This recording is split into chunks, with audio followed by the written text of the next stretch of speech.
जय हिंद। आज का लेसन शुरू करने से पहले आज का मोटिवेशन देख लेते हैं, ठीक है। तो चलिए देखिए देखिए आज का मोटिवेशन है कि जिंदगी में उलझने हैं तो तभी तो सुलझने हैं। जितना जिंदगी उलझेगा उतना सुलझेगा, बढ़िया से निकलेगा, ठीक है। जिंदगी में अगर जिंदगी अगर बिखरे हैं तभी तो निखरेंगे। मतलब जिंदगी जितना कठिनाई होगा, जितना दर्द होगा जिंदगी में, उतना निखरेगा, उतना नया रूप लेकर आएगा। कहा जाता है न कि सोना जितना जलता है उतना प्रखर निखरता है, ठीक है। तो आप लोग पढ़ने में तो कंजूसी करिएगा नहीं, रगड़ के पढ़िएगा। पूरा बदलाव होना, जैसे आप दौड़ते हैं तो दर्द होता है ना, वो बदलाव हो रहा होता है। इसीलिए आपको पढ़ने में दर्द आएगा, हम जानते हैं, ठीक है। तो लेकिन बदलाव भी करना है, निखरना है। जितना दर्द होगा, जितना पेन होगा, उतना क्या होगा, प्रखर निखरेगा। गारंटी है, ये प्रकृति का देन है, ठीक है। तो ये हो गया आज का मोटिवेशन, तो रगड़ के पढ़िएगा। देखिए पहला टॉपिक है वक्रता त्रिज्या।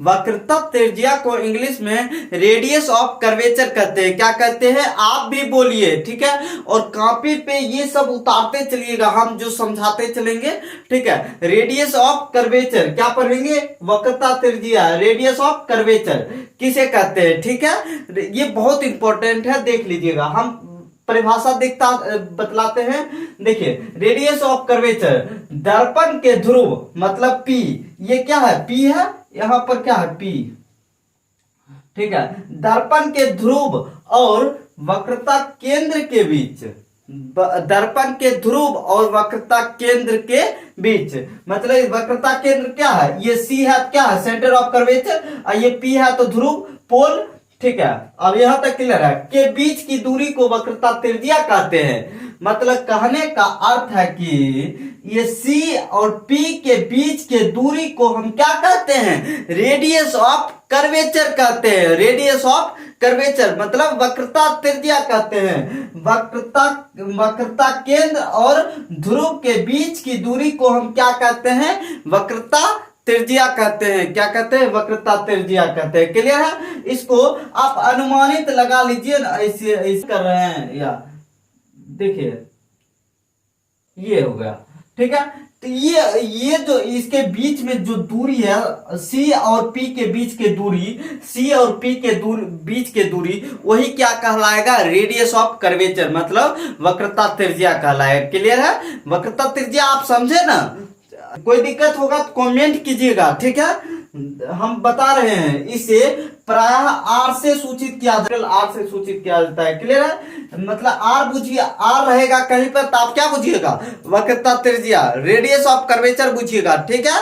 यहां तक ठीक है। अब देखते हैं अगला टॉपिक। अगला टॉपिक क्या है, मुख्य फोकस। मुख्य फोकस को इंग्लिश में कहेंगे प्रिंसिपल फोकस। मुख्य फोकस को इंग्लिश में क्या कहेंगे, प्रिंसिपल फोकस। देखते हैं परिभाषा देखते हैं, ठीक है। दर्पण के प्रधान अक्ष के समांतर, अभी प्रधान अक्ष हम पढ़ाए थे, अभी बताते हैं। ये जो लंबा सा रेखा है कौन सा है, वही प्रधान अक्ष है, ठीक है।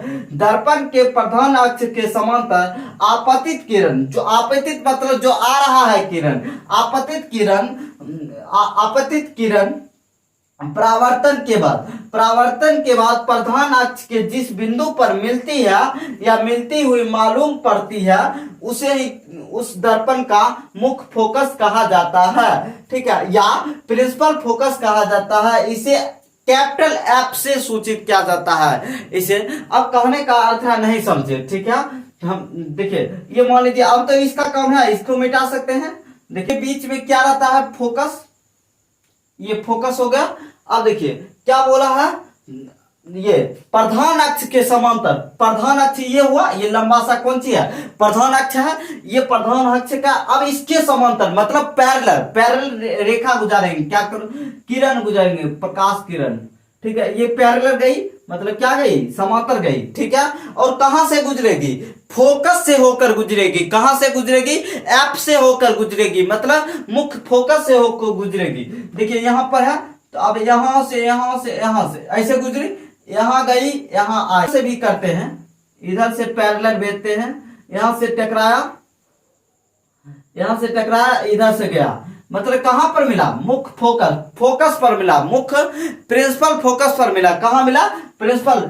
यही बिंदु क्या कहलाएगा, मुख्य फोकस कहलाएगा। मतलब कहां के जिस बिंदु पर मिलती है या मिलती हुई मालूम पड़ती है। अगर इसमें करेंगे तो इधर से प्रकाश आएगा, ठीक है, इधर से इधर यहाँ यहाँ यहाँ बनेगा, ठीक है, इधर से आएगा, यहाँ यहाँ ऐसे बनेगा, ऐसे बनेगा।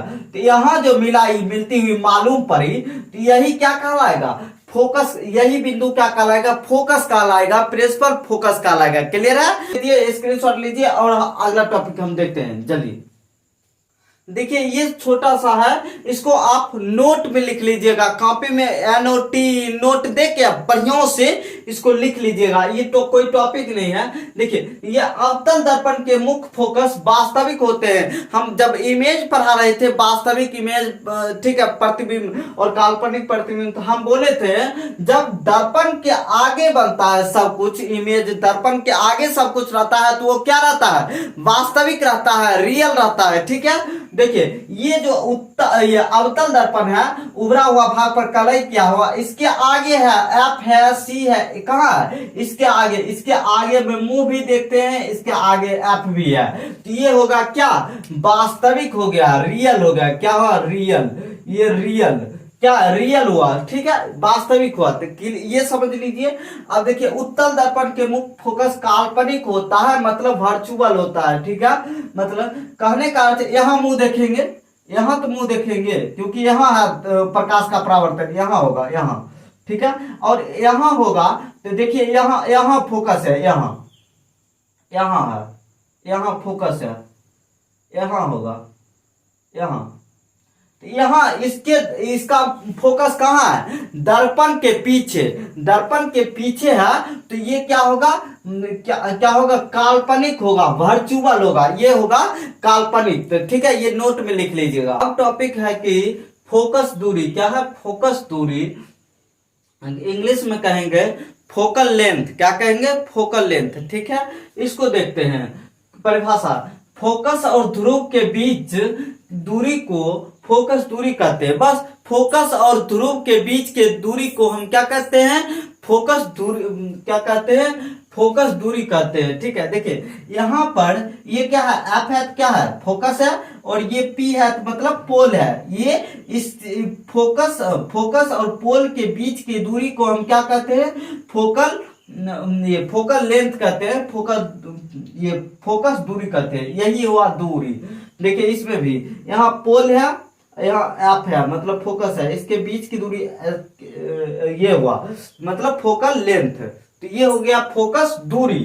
अब देखिए इसे फोकसांतर, याद रखिएगा, इसे फोकसांतर या नाभियांतर भी कहा जाता है। इसे फोकसांतर या नाभियांतर भी कहा जाता है। क्वेश्चन किसे कहा जाता है, तो ध्रुव और फोकस के बीच के दूरी को फोकसांतर या नाभियांतर भी कहा जाता है। ठीक है, इसे स्मॉल एफ से सूचित किया। देखिए छोटा एफ है, मतलब स्मॉल एफ से सूचित किया जाता है। इसे देखिए इसमें भी है, स्मॉल एफ से सूचित किया जाता है। ठीक है, तो आप ये समझे ना, फोकस दूरी समझे, फोकल लेंथ समझे। अब देख